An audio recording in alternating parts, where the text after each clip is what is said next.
Question ये कहता है कि कोई पर्टिकुलर बोट है जिसको मिनिमम टाइम पे क्रॉस करता है। अच्छा आपको है ना पिछले दिन आपको बताया गया था, उसके हिसाब से एक सिचुएशन बनाना। This is velocity of boat with respect to river and angle theta and this one is the velocity of current, river current. So ये कंपोनेंट आया था velocity of boat with respect to river का cos theta, इधर आप लोग का velocity of boat with respect to river का sin theta. आप याद करो लास्ट ईयर आपके पढ़ के गए थे कि अगर आपको टाइम निकालना पड़ेगा तो विड्थ में velocity of boat with respect to river का cos थीटा यूज करेंगे। अब इस टाइम क्या, ये तो है जनरल फॉर्मूला, ये जनरल इक्वेशन है, लेकिन आपको याद होगा कि टाइम का एक मिनिमम वैल्यू निकाला गया था, याद है आपको? क्या उसमें cos थीटा मैक्सिमम था? तो cos थीटा का मैक्सिमम वैल्यू हो गया v dr into 1, तो d by velocity of boat with respect to river। Question को अगर ध्यान से पढ़िएगा तो लिखा है if he crosses the river in minimum time it takes 10 minutes, तो 10 मिनट लगा भाई, 10 minutes that boat will take to cross the river, this is the equation। अब सुनना, एंड इस केस में जब वो मिनिमम टाइम में चलता है तो बोला है कि उस केस में ड्रिफ्ट होता है। आप देखिएगा पिछले दिन का आपका एक फिगर बना हुआ था कि अगर आपका बोट रिवर को मिनिमम टाइम में क्रॉस करना चाहता है, तो ये है हम लोग का velocity of boat with respect to river. तो आप फिगर में देखेंगे ना लास्ट क्लास का, तो A से चलता है तो B नहीं पहुंचता, B के जगह D पहुंच जाता है, याद आया आपको?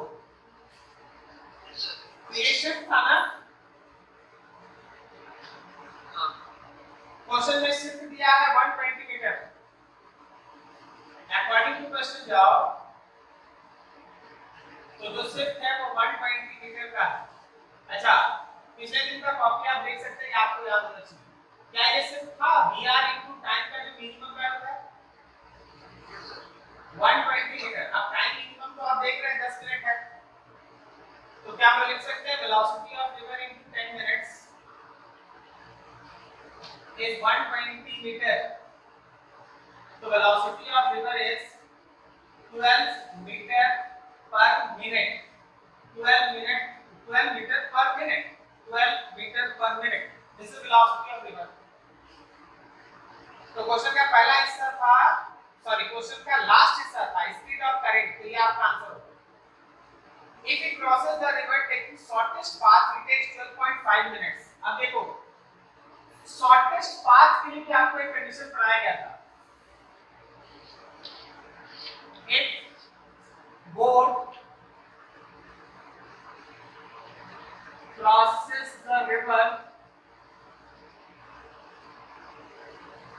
with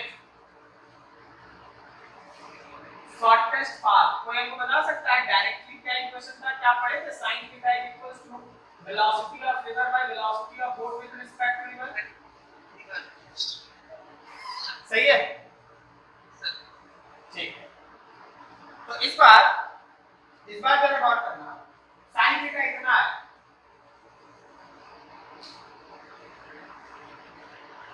sin थीटा इतना है। अभी हमको इक्वेशन सॉल्व करना है, तो इस केस में जो टाइम लग रहा है वो होगा हम लोग का क्या, d by velocity of boat with respect to river cos theta, ये परफेक्ट। तो आप यहां पे टाइम लिख सकते हैं 12.5 minutes is equals to d by velocity of boat with respect to river का क्या यहां cos थीटा रहने देते, cos थीटा रहने देते। अब जरा यहां गौर करो, देखो d by velocity of br की जगह 10 मिनट पुट कर सकते हैं, ठीक है? तो जरा गौर करना है यहां पर 12.5 इसको d by velocity of br की जगह पे 10 डिवाइडेड बाय cos थीटा, तो आपको cos थीटा मिल गया यहां से 10 बाई 12.5, 2.5 से कट करो तो ये 4/5 है। बोलो यस सर 4/5 है, तो क्या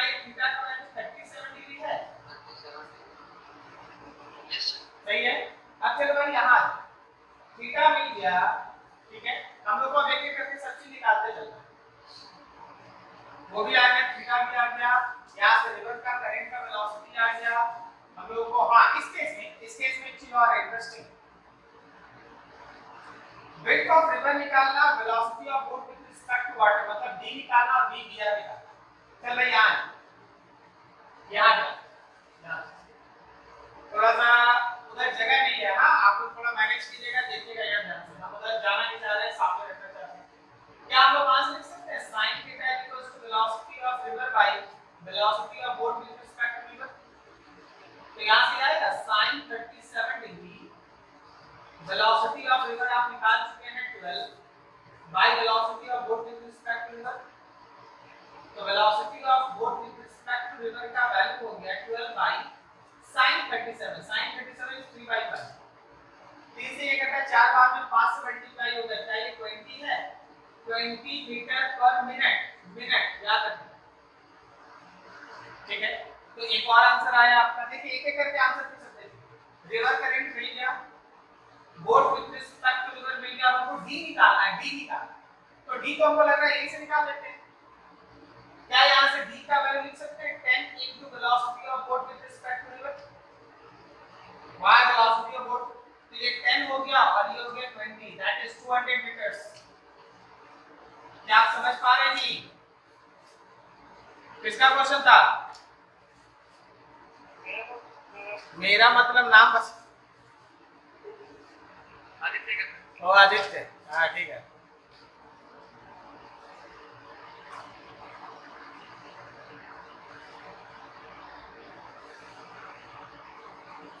चलो नोट करो इसको अच्छे से, क्वेश्चन है ना चैट सेक्शन में है, तो जिनके पास भी क्वेश्चन नहीं हो चैट सेक्शन देखेंगे मिल जाएगा क्वेश्चन, और बढ़िया क्वेश्चन है सर, इधर तो मिला। चलिए क्वेश्चन है, सुनना ध्यान से, आप इसको डाल दीजिए। क्वेश्चन है river 4 miles wide is flowing at the rate of 2 miles per hour. The minimum time taken by the boat to cross the river with a speed 4 miles per hour in still water is approximately। तो हम इस question को बस इतना ही बोल सकते हैं कि आपको सीधा सा बताया गया है कि minimum time, the minimum time taken to cross the river, time minimum का एक फॉर्मूला है and that is d by velocity of boat with respect to river। तो विड्थ हम लोग का कितना 4 miles और जो velocity of boat with respect to river that is again 4 miles per hour. 4 कर दिया 1 आर जैसे आंसर, इतना ही फॉर्मूला नहीं आता फॉर्मूला जीरो क्यों होगा, जीरो उस समय होगा जब कोई एंगल नहीं बना, ठीक है।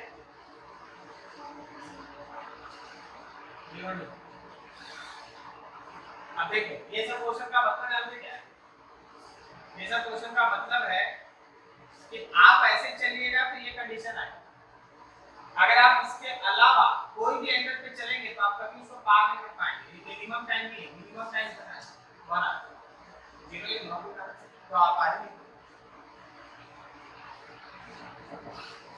चलो ये नेक्स्ट क्वेश्चन देखो,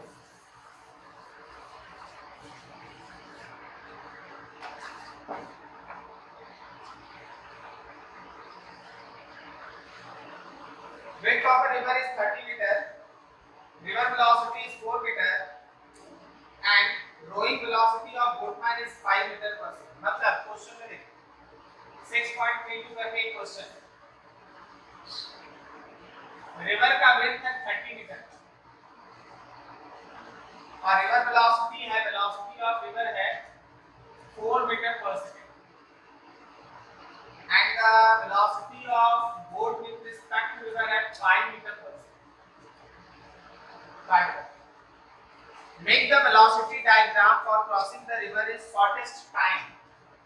shortest time में velocity का डायग्राम बनाओ। क्या आपको याद है shortest time के लिए अगर आपका रिवर लेफ्ट से राइट फ्लो कर रहा है तो ये होगा हमारा velocity of boat with respect to river, पढ़े हैं ना आप लोग। शॉर्टेस्ट टाइम, तो देखो रिवर करंट इधर है, तो क्या आपको याद है कि ये पाथ कुछ ऐसा होता है, इधर जाता है और ये ग्राफ कुछ मतलब ग्राफ का डायग्राम ऐसे बनेगा। आप देखिएगा लास्ट के कॉपी पे ऐसा करा है,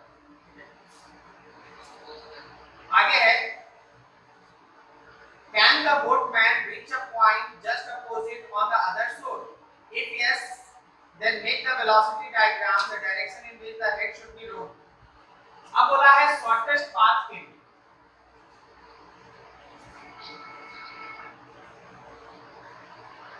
शॉर्टेस्ट पाथ याद करो, आपको लास्ट में सिखाया गया ऐसे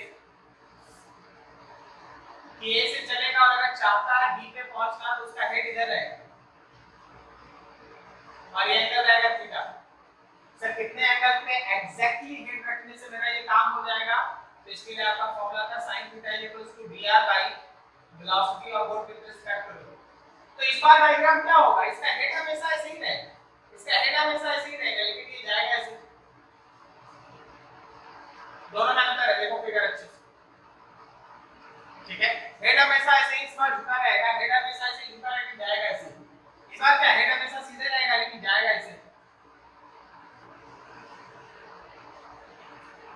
See here, how long will it take him to row 10 meter up the stream and then back to his starting point?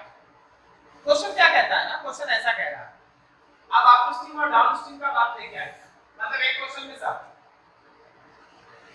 बोला कि ठीक है भाई आपका रिवर है ना लेफ्ट से राइट की तरफ फ्लो करता है, लेकिन यहां से अप स्ट्रीम 10 मीटर जाने और 10 मीटर आने में इसको कितना समय लगेगा तुमको ये बताना है। ये 10 मीटर है,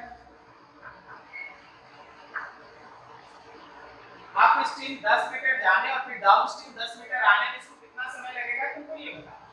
मान लो ए से चला बी और बी से वापस आ गया ए, तो जब हम ए टू बी बात करेंगे तैयार हो जाओ बताने के लिए क्या बोट का actual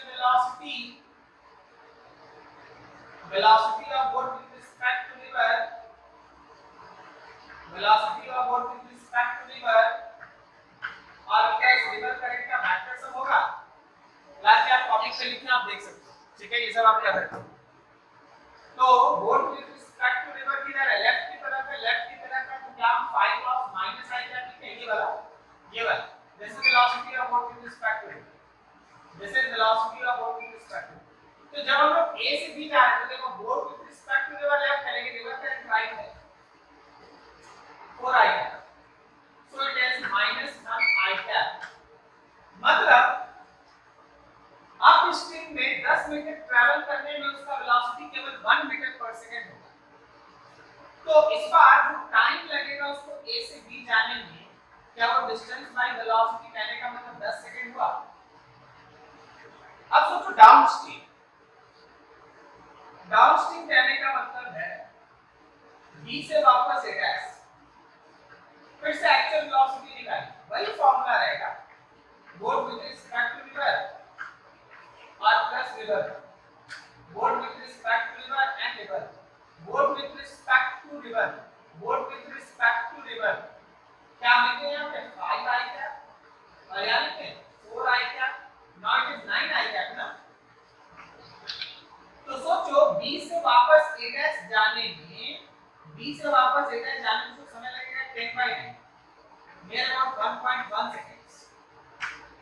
So how much time total it takes? So time total is पिछले केस का 10 और इस केस का 1.1, so it is 11.1 seconds. बोलो जी आदित्य बाबू, आंसर मैच कर रहा है? Yes sir. चलिए नोट कर लीजिए फटाफट, यही 3 क्वेश्चन है। सबसे इंपॉर्टेंट तो ये डायग्राम है कि जब मिनिमम टाइम में क्रॉस करना चाहेगा शॉर्टेस्ट टाइम में, तो हेड हमेशा सीधा रहना होगा, जाएगा राइट में, और इसको कहते हैं शिफ्ट, ये शिफ्ट होगा। लेकिन जब शॉर्टेस्ट पाथ पे चलना चाहेगा तो हेड हमेशा ऐसे झुका हुआ रहेगा इधर, हेड हमेशा इधर और जाएगा इस तरह, ठीक है। नोट करो मैडम। हाँ बोलो। आंसर सही मैच किया सर, थर्ड वाला सर। कितना? थर्ड वाला 100/9 सेकंड है sir.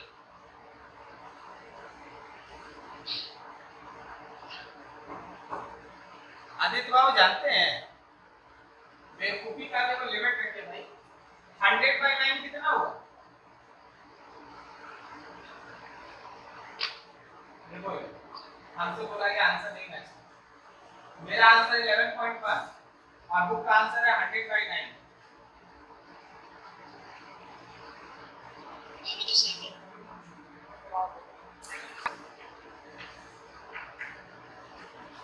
Regard to swimmer, leave point A on the bank of the river to reach B line right across on the other bank.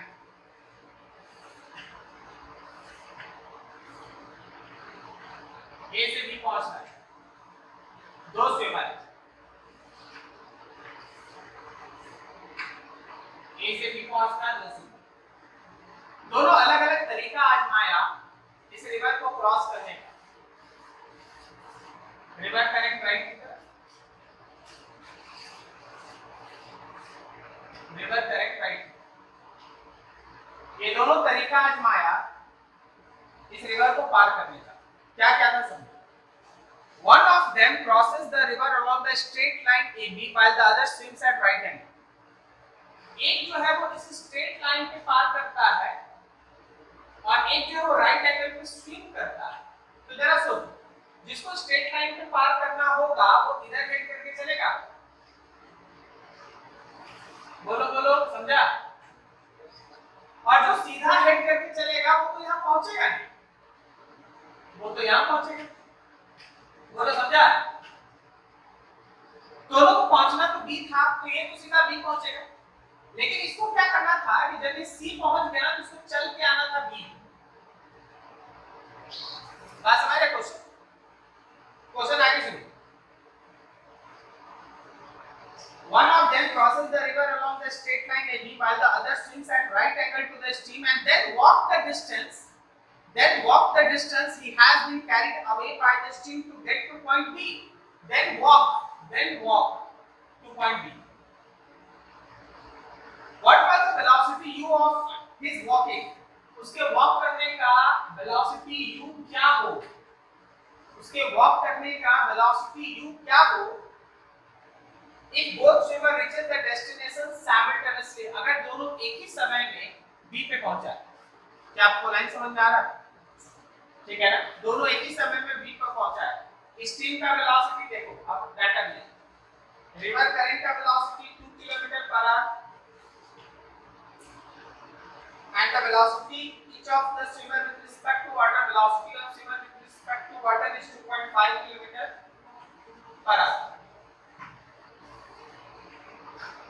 हम लोग को यू निकालना सीधा ये एंगल थीटा, क्या हम sin थीटा यहां से लिखे, लिखते जाना, एकदम शॉर्टकट में बनाएंगे। Velocity of river by velocity of boat with respect to river, तो दिस इज 2 बाय 2.5 4/5, मतलब थीटा इज 57 डिग्री। इस केस में देखो आपका टाइम का फार्मूला होगा, आपको जानते हैं क्या इस केस में टाइम का फार्मूला होगा width of river divided by velocity of boat with respect to river का cos theta. width of river को d रखो, width of river को d रखो, d क्या है? थीटा 53 क्या? थीटा 53 थीटा क्या बोले? बोले sin थीटा 53 डिग्री, तो थीटा 53 डिग्री। सही। Velocity of boat with respect to river है 2.5 और cos 37 का वैल्यू हो जाएगा, cos 53 का वैल्यू हो जाएगा हम लोग का 3/4। ठीक है, कितना हो गया 5 से, तो ये d by 1.5 इतना टाइम है, इतना टाइम इसको लगा। अब इस केस में देखो यार, इस केस में थोड़ा समझते जाना, क्या टाइम का जो मिनिमम लगा, क्या वो d by velocity of boat with respect to river है, तो d by 2.5 ये टाइम मिनिमम है। इस केस में शिफ्ट है, शिफ्ट कहने का मतलब b से c, क्या वो velocity of river into time minimum है? ठीक है, so it is 2d by 2.5। अब मान लो मैन वॉक करता है या स्विमर वॉक करता है यू से, स्विमर वॉक करता है यू से। अगर स्विमर यू से वॉक करता है तो उसको सी से बी वापस आने में जो टाइम लगेगा, देखते जाना थोड़ा बढ़िया से,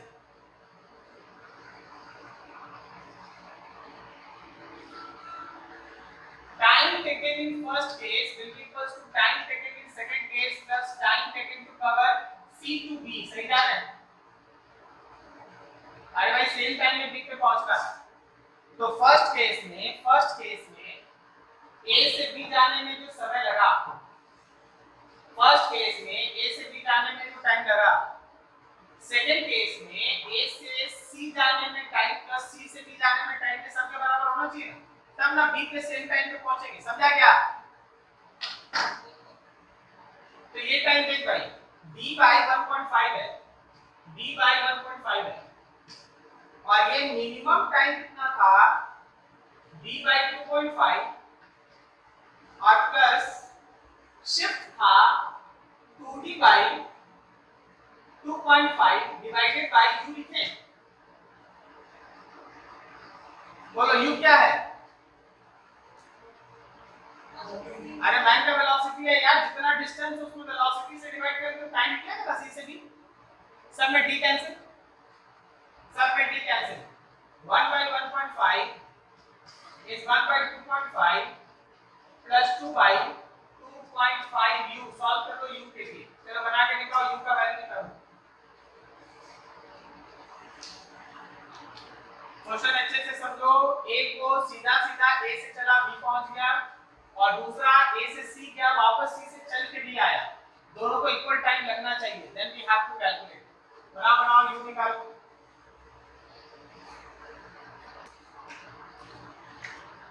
क्वेश्चन ये कहता है कि एक river, a river crosses a flowing stream of width omega, इसका width है omega, to and fro in time t1, मतलब इसको सीधा सीधा पार करता है, जबकि वो सीधा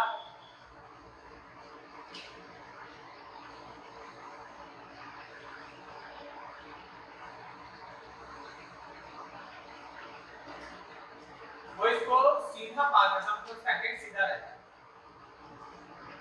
टू एंड फ्रो जाएगा और आएगा। अच्छा, सीधा सीधा पार करने में हम लोगों का मिनिमम टाइम लगता है ना, क्या वो v by velocity of boat with respect to river होता है? तो टू एंड फ्रो टाइम को t1 लिखा है, तो क्या हम लोग लिख सकते हैं t1 = 2t by velocity of boat with respect to river। हाँ, d की जगह पे omega put, boat with respect to river। फिर आगे है the time taken to cover the same distance up and down the stream is t2। time taken to cover same distance up and down stream is t2, मतलब up stream b जाने में और वापस आने में, b जाने में b मतलब ओमेगा ना, जाने में और आने में जो इसको टोटल टाइम लगा वो t2 है। अच्छा, अप स्ट्रीम और डाउन स्ट्रीम वहां पे अगर आप तीसरा फिगर में देखें थे, तो क्या हम अप स्ट्रीम में वेलोसिटी ऑफ बोट लिख सकते हैं, velocity of boat with respect to river minus river, और डाउन स्ट्रीम में वेलोसिटी ऑफ बोट हम लिख सकते हैं velocity of boat with respect to river plus river. सही है ना?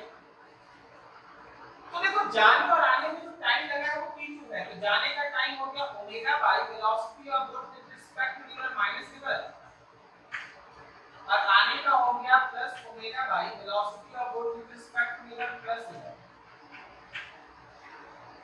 ये t2 लिखा है t3 is the time the swimmer would take to swim a distance to omega in still water।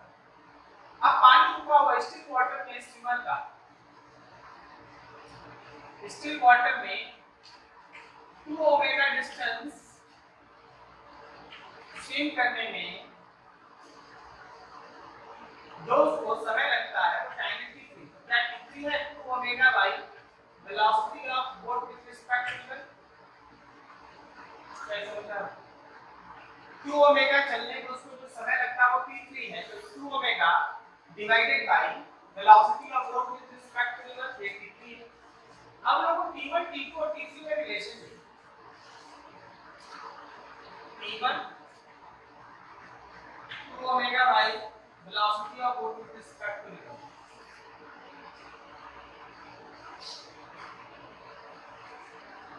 इसमें से ओमेगा कॉमन, अंदर में क्या बच रहा है? velocity of boat with respect to river plus velocity of river plus velocity of boat with respect to river minus river and all divided by velocity of boat with respect to river का square minus river current का square. ये हो गया आपका river current cancel, so T2 will be equals to 2 omega velocity of boat with respect to river divided by velocity of boat with respect to river का square minus velocity of river का square. Relate करो T1 T2 और T3 में।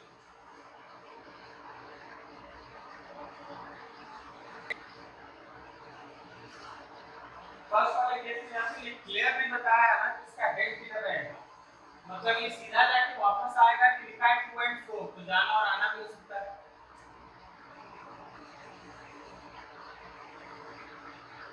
या sine theta, लेकिन theta का तो कोई जिक्र ही नहीं है कहीं, थीटा का तो कोई जिक्र ही नहीं है कहीं।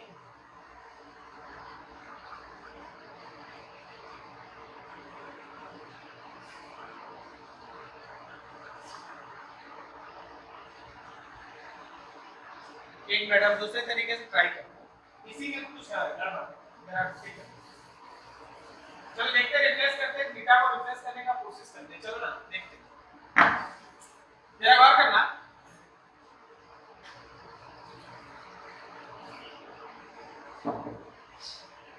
मान लो अगर वो चाहता है जाए इस लाइन पे, तो उसको हेड इधर रखना होगा, तब ना जाएगा ऐसे और फिर लौटेगा भी ऐसे। तो इस बार जो टाइम है पार करने का, इस बार जो टाइम है पार करने का,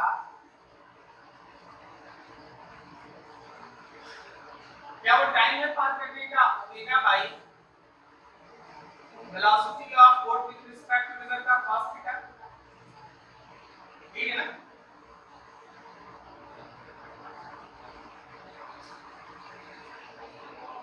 और इस केस में याद करो क्या हमें पढ़े sin theta equals to velocity of river by boat with respect to river.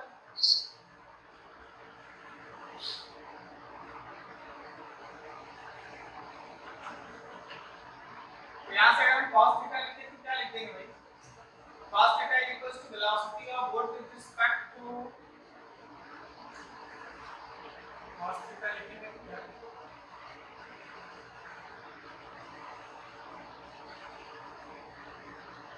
और कॉम्प्लिकेटेड हो जाएगा।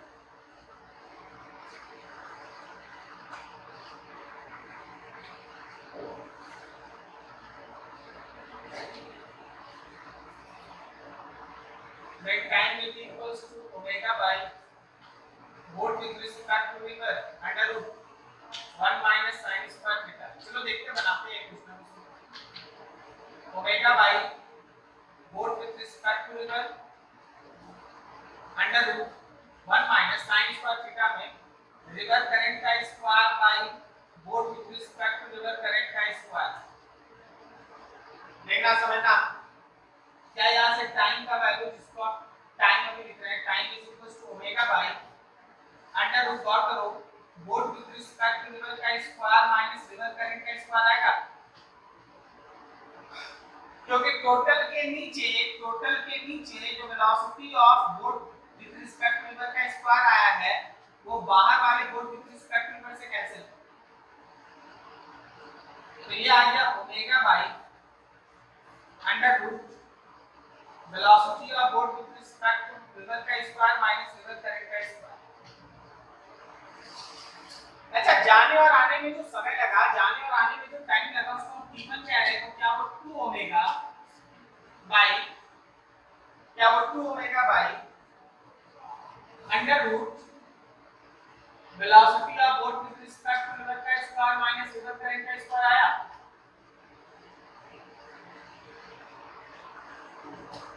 सोचो यार, बोलो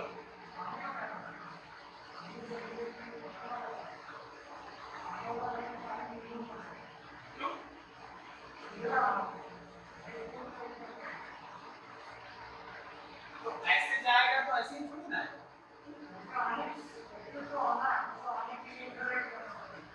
हाँ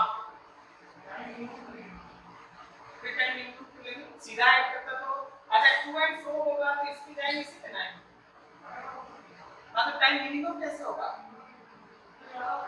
हाँ लेकिन होगा तो यही ना इसी पे जाना इसी पे आना है तो सब उसका हेड को इधर करना पड़ेगा उसके हेड को इधर करना पड़ेगा अगर हेड इधर करेगा तो फिर चलेगा ऐसे तो यही है तो टाइम दूंगा अब रिलेट करना है रिलेट करना है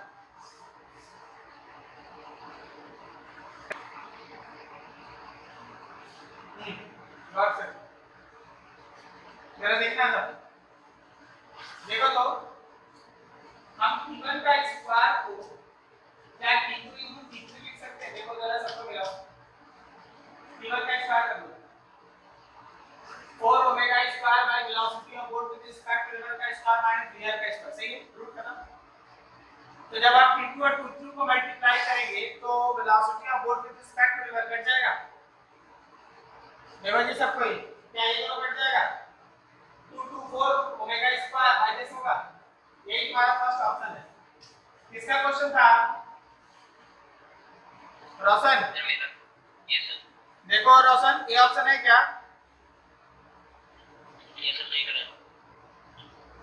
नहीं ना ये सर ये है चलो ठीक समझ में आया ठीक है नोट कर लो बढ़िया से इसको देखिए हम फिर से बोल रहे हैं मोबाइल आप लोड कर लीजिएगा तब आपको क्वेश्चन दिखेगा ठीक है क्वेश्चन सब लिखाना पॉसिबल नहीं होगा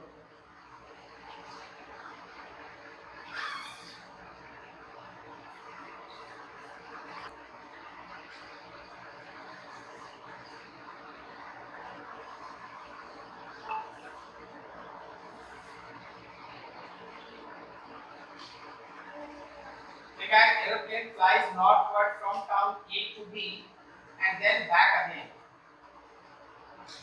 नॉर्थ की तरफ फ्लो करता है कोई फ्लाई करता है एक्चुअली एरोप्लेन ए से चलता है और बी करके एक टाउन में वहां तक जाता है तो ऑब्वियसली उस एरोप्लेन के हेड को भी इधर ही रखना होगा तभी ना वो ऐसे जाएगा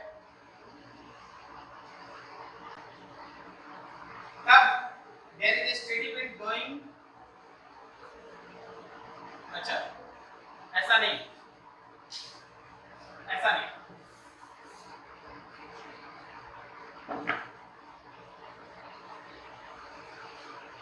बोला है कि steady wind is blowing north से साउथ मतलब ऐसा इधर से इधर विंड ब्लो करता है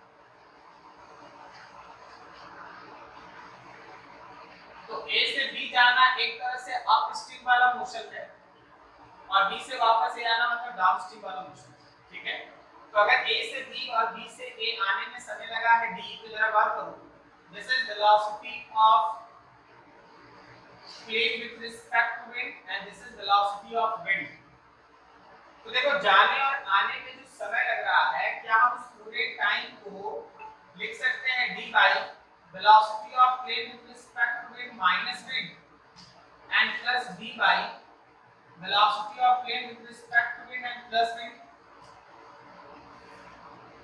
ठीक है अब क्वेश्चन ये कहता है अगर मेरा विंड ब्लो नहीं कर रहा है अगर मेरा विंड ब्लो नहीं कर रहा तो उसको तीन और टाइम लगता है अच्छा अगर विंड ब्लो ना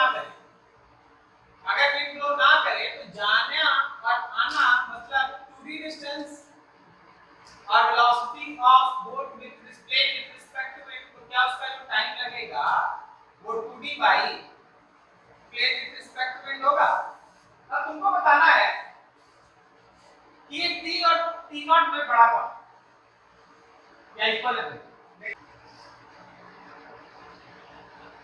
आप एक छोटा सा डाटा पुट कर लीजिए देखिए मान लीजिए हम इसको शॉर्टकट कर देते हैं तो d कॉमन आ गया अभी आप थोड़ी देर पहले पढ़े थे हम शॉर्ट में लिख देते हैं two of velocity of plane with respect to wind ये इधर और नीचे velocity of plane with respect to wind का square minus velocity of wind का स्क्वायर ये आता ना थोड़ी देर पहले सपोज हम एक छोटा सा डाटा आपको लिख देते हैं न्यूमेरिकल वैल्यू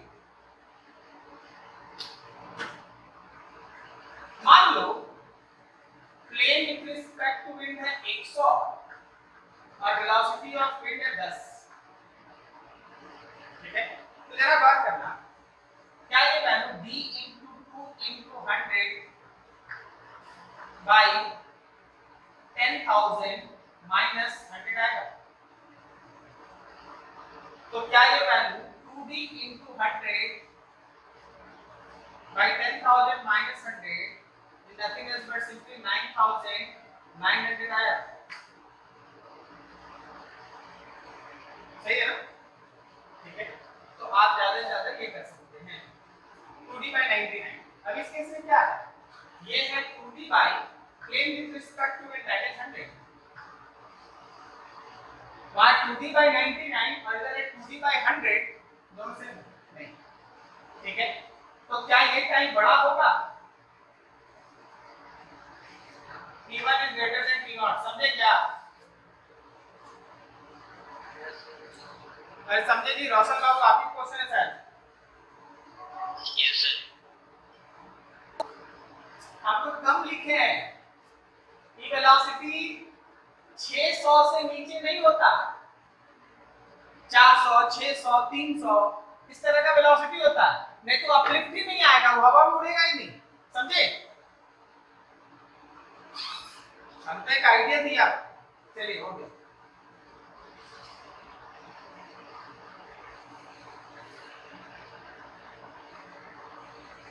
आगे फिर ऐसा ही क्वेश्चन है, stream boat goes across a lake and come back on a quiet day when the water is still and be in a rough day when there is a uniform current so as to help the journey onward and to impedance journey backward. In the speed of launch on the both days pairs was same, in which case is it complete journey is lesser time? Same question, समझ गया? Same question. इस बार क्या बोला ना कि एक lake है, जिस दिन इसमें हवा नहीं चल रहा है, कोई एक बोट गया वापस आ गया, उसको टाइम लगा T1। अब एक दिन एक तरफ से हवा चल रहा है, कोई एक गया वापस आ गया, इसको टाइम लगा T2। बोला गया दोनों में से टाइम कौन बड़ा होगा? तो ऑब्वियसली जिस समय विंड था उस समय का टाइम बड़ा है, और विदाउट विंड टाइम छोटा है। सही है, सेम क्वेश्चन। चलो आपको वरुण का एक था ना ये क्वेश्चन, हो गया जी वरुण बाबू? मोशन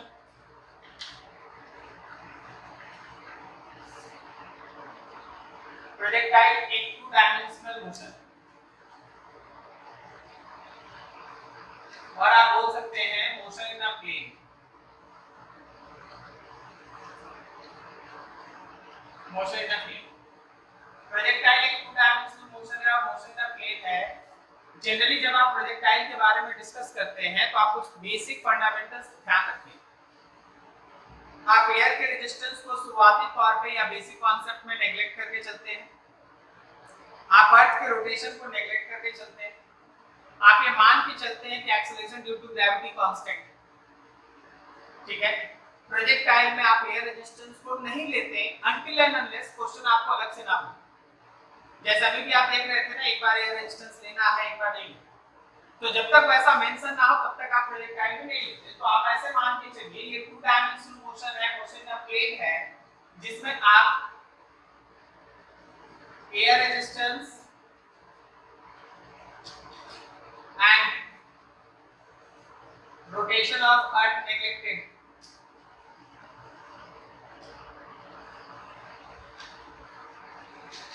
एयर रेजिस्टेंस और रोटेशन ऑफ अर्थ को नेग्लेक्ट करते हैं। आप ये मान के चलते हैं assuming small g is constant, small g का वैल्यू कांस्टेंट है, और fourth this motion takes place under effect of gravity। Under effect of gravity ये मोशन होता है। ठीक है, तो देखो ये सब चीज है। अब आपके पास हम कुछ फंडामेंटल फिगर्स बनाते हैं, कुछ काम करते हैं। देखिए आज आपको है ना बेसिक बस रिवीजन करा दिया, ये है मेरा वर्टिकल एक्सिस जिसको आप y एक्सिस कहेंगे, ये हम लोगों का हॉरिजॉन्टल एक्सिस जिसको हम लोग x एक्सिस कहेंगे। आप किसी एक बॉडी को हॉरिजॉन्टल के साथ थीटा एंगल बना के लॉन्च किए, जब आप इस बॉडी को हॉरिजॉन्टल के साथ कुछ एंगल बना के लॉन्च करते हैं तो याद रखिए ये बॉडी इस तरह का पाथ फॉलो करता हुआ यहाँ मिलता है। इस पूरे मोशन में that is under a constant acceleration g, वो पूरा का पूरा बॉडी एक constant acceleration that is acceleration due to gravity के इन्फ्लुएंस में मूव करता है। वो एक्सेलरेशन हमेशा डाउनवर्ड होगा, वैल्यू कांस्टेंट होगा एंड सो ऑन। ठीक है, जब आप स्पेस में मोशन डिस्क्राइब करते हैं तो u का एक हॉरिजॉन्टल कंपोनेंट है x के डायरेक्शन में u cos थीटा और एक वर्टिकल कंपोनेंट है ऊपर की तरफ u sin theta. Remember, very important,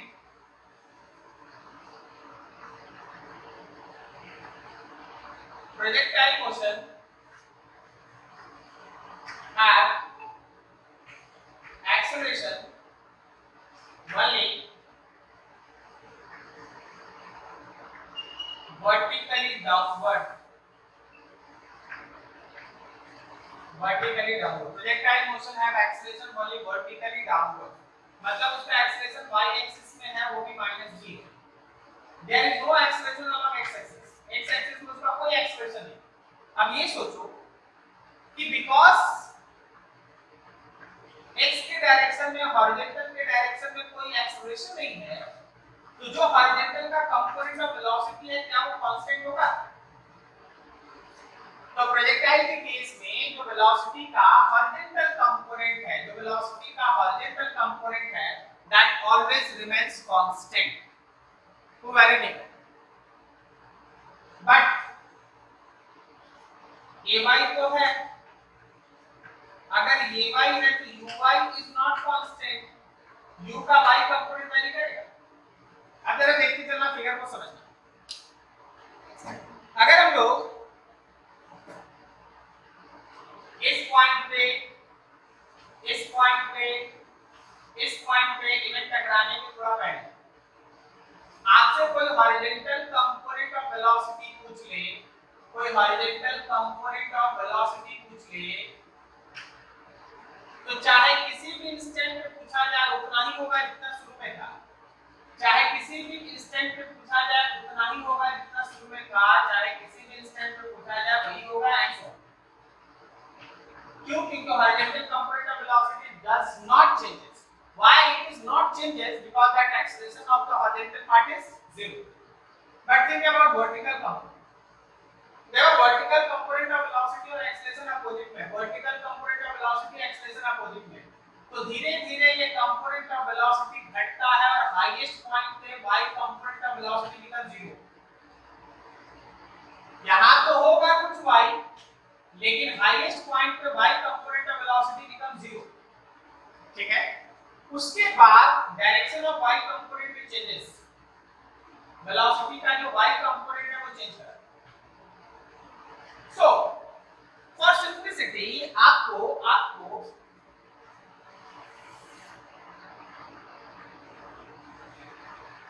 at any instant, किसी भी इंस्टेंट पे अगर आपको वेलोसिटी का वेक्टर लिखना है तो vx i कैप और vy j कैप समझना बहुत अच्छे से। तो याद रखना कि velocity vector at any instant is vx की जगह पे तो आप शुरुआत वाला ले लें, लेकिन यहाँ जो vy है वो होगा uy प्लस ayt का j कैप। क्या ये समझा? v होता है u प्लस x, v होता है u प्लस x, तो v का जो y कंपोनेंट है वो u का y कंपोनेंट एक्सेलरेशन का y कंपोनेंट इनटू t होगा। अब कोई हमसे कंफ्यूज है कि सर यहाँ माइनस क्यों नहीं डाला? अरे वेक्टर फॉर्म लिखा हुआ है तो खुद से देख ले, तो ऊपर वाले को अगर तुम प्लस लिख रहा तो नीचे वाला माइनस होगा। कोई बोला नहीं सर आप लिख तो ux i cap plus uy minus gp j cap, बोला सही है? समझ में आया? ठीक है, तो ये अच्छा अगर आप मान लो जैसे यहाँ तुमसे पूछे कि भाई नेट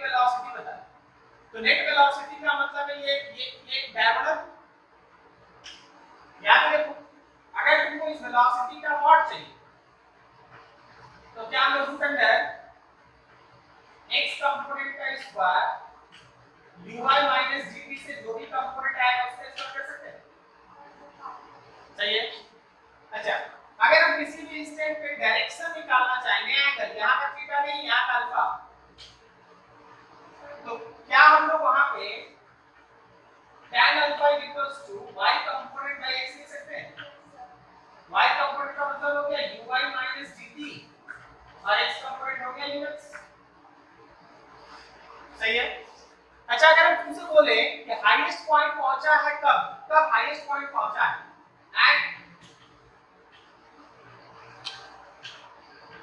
एट हाईएस्ट पॉइंट, बोलो क्या जीरो होगा हाईएस्ट पॉइंट पे, क्या zero, y component of velocity zero, y component of velocity zero, dy is equals to zero, मतलब uy minus dt is zero. तो आपको टाइम मिल गया uy बाय g, ये टाइम है जब वो मैक्सिमम हाइट पे होगा, ये टाइम है जब वो मैक्सिमम हाइट पे होगा। Is this clear?